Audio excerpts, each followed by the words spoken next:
There is a new push to slow Michigan's minimum wage hike for tipped workers. In February, Michigan's minimum wage is set to jump from $9.87 an hour to about $12.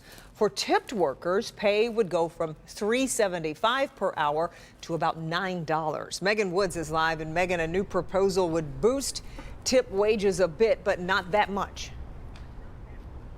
That's right. That's what people in the restaurant industry are telling us. They're also saying that if nothing changes, this could really hurt the small, locally owned businesses. So this new bill that was introduced earlier this year by a Northern Michigan Republican senator may not be the solution, but it is a start.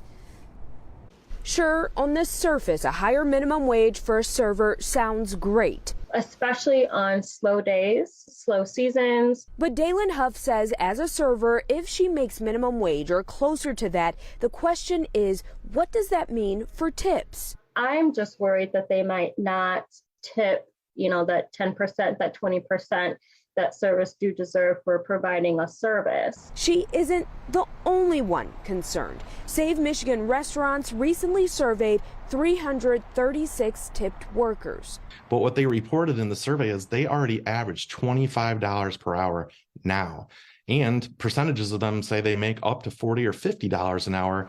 Save Michigan Restaurants is also worried about the businesses that will have to pay those workers, especially the mom and pop restaurants. If in one day, basically in February, they have to increase their labor payments over 200%, that money has to come from somewhere. And it's either going to drive a restaurant out of business, it's going to cause them to reduce the hours of their workers, it'll cause them to reduce the kind of services. He believes the bill introduced Tuesday can help find some sort of common ground. Because it's the first step in finding a compromise to save the system as it is today, the system that the servers and bartenders want to keep.